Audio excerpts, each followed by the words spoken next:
Please help me in welcoming the 2007 Eileen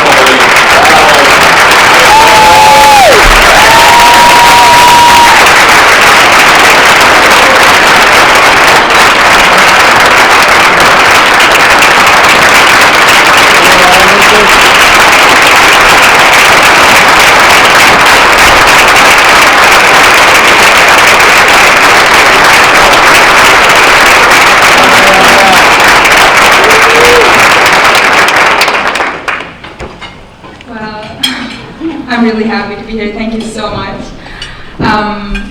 Assalamu alaikum. Peace be upon you, everyone.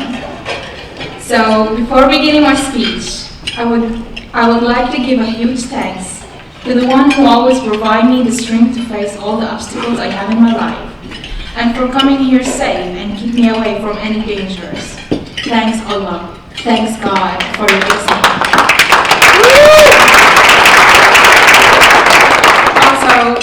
Big thanks to Foley family for allowing me to be part of Eileen's legacy, and to Martha for taking me to the State House and let me have the amazing exploration in the process of decision making in certain bills in the state.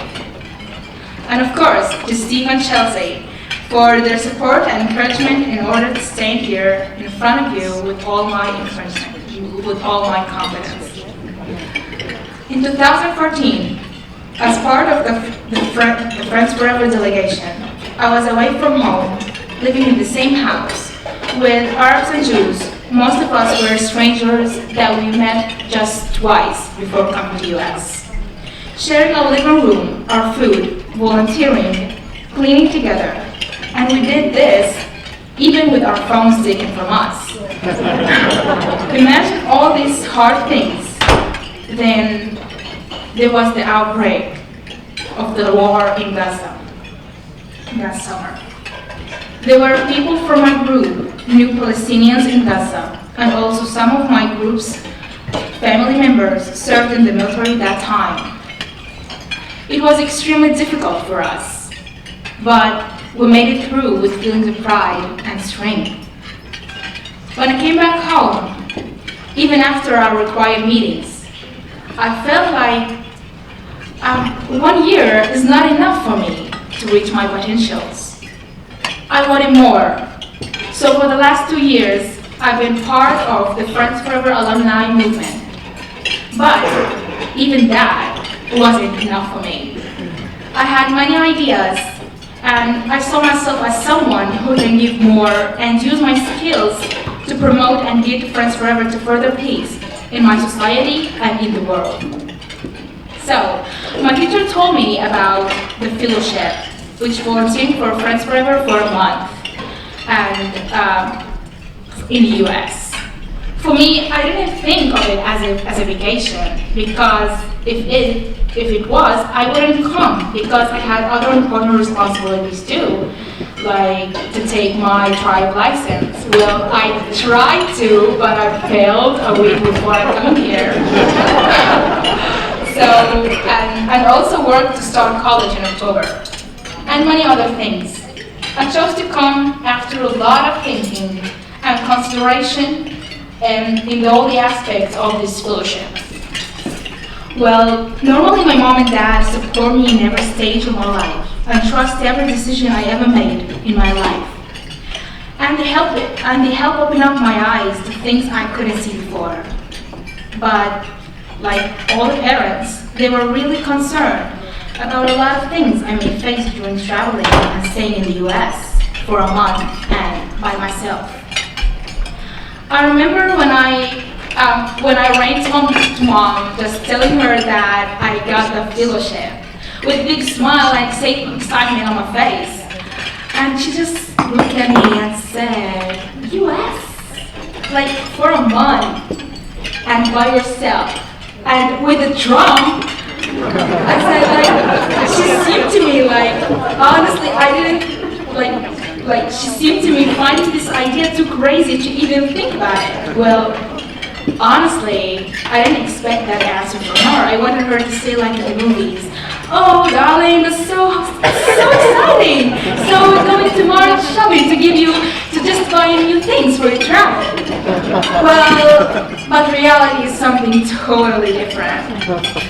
Well, at some point, I started to understand her concern more when I watched the news and social media about the situation in the US and how they kicked a guy off the plane just because he spoke Arabic. Would this happen to me? I thought. After that, she handled the decision as all the mom in the world to the father. Go ask your dad. Really? And that's what I did. I go talk to him and explain what I'm going to do and with who I'm going to meet. He just sat and just asked me a few questions that make me really think deeply. He asked me, do you really believe that this program will change the facts that we are dealing with in our daily life here? He also asked me, do you really have that passion about participating again as a fellow in this program? Do you really want to do this from inside? After a lot of discussions and a meeting with Steve and Chelsea and my parents, things became clearer and my parents felt relieved. I talked about where I'll stay and what should I bring with me, and in the middle of the conversation, Mom said, what is my daughter going to eat? Like, Steve told her, we won't get her hungry, so we pass it. And then we talked about the things that I'm going to do in the US and who I'm going to meet, and then the same question ran again. What is my daughter is going to eat? Well, this is expected as what each mom concerned about. But of course, Steve and Chelsea promised her that they will feed me well. And sure, this is what happened. Last 2 weeks, I think I gained like 3 kilograms. Thank you, Mom, for your concern that made me fat. Thank you so much. Well, there's nothing to do except for praying to God to bless all moms all over the planet for their love and caring. In the end, my parents felt that Friends Forever is trustworthy enough to let their daughter be with them alone this month. But when things came to me, making the decision to come or not, I was struggling. Because making a decision is one of the hardest things in my life. Like, no, it is the hardest things in my life. I'm not exaggerating, honestly, like even in the simplest things. For me, buying just a t-shirt takes me 20 minutes just to decide if I want to buy it or not.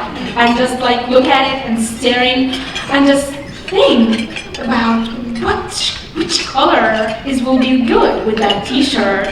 Or even think deeply more about which shoes I'm going to wear, like in the future. So this is really like makes the decision really hard. And also, like what would I do without eating falafel? You have falafel here, yes you do, but it's not really falafel. Or how do I tell men that because of my religion I cannot shake their hands without being rude? Because everyone I have met is really friendly, like really friendly. Oh, and one of the important obstacles I had in my community is somehow a negative perception of such programs that need to coexist and make it peace in my country. That by my engagement in these programs, I'm giving up my identity, my principles, my values as an Arab and Muslim Palestinian woman. For example, while there are a lot of sensitive situations happening back home, yesterday I learned that Israel's Ministerial Committee approved a draft bill that will prevent the call to prayer, that is the Islamic call to worship, in certain times of the day, and have been part of Islamic culture for about 1400 years. citing it as a factor of noise pollution. First, this is one of the most beautiful sounds in the world, even if you're not Muslim. And second, this is clearly harming the right of religion freedom. So how could any democratic country adapt it? Like, imagine wake up here in the sunny morning and not being able to hear the ring of the church bells because it is illegal. This touched me really deep in my heart. While Friends Forever is trying to create a friendship and love among the two cultures in Israel, there are people in authority who are trying to separate us, Arabs and Jews, and damage our friendship and discriminate directly the Arab citizens of Israel. Issues like this made it a tough decision to come here, because I needed to compromise between keeping my identity and also collaborate with Jews to improve the communication of different cultures in Israel. I believe that we are friends for creation in this world. We are who we are because Friends Forever told me to be who I am, to be the person with her own beliefs and values.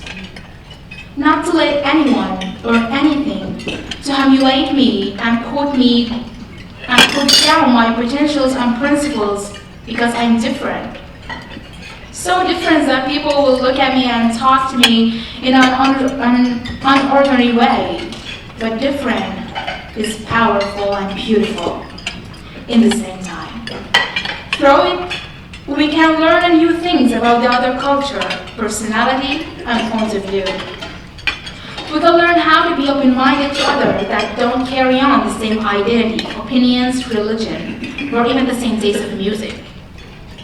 Being here is not only about my will and my capabilities. I'm here because I'm feeling that this is my duty as Muslim, Palestinian woman who believes that everything we are doing here is worth the risk and we have to take. Together, hand by hand, we won't let any power in the human world to destroy our friendship, our beliefs, and our hope to achieve a better reality that consists of justice, love, cooperation, and peace.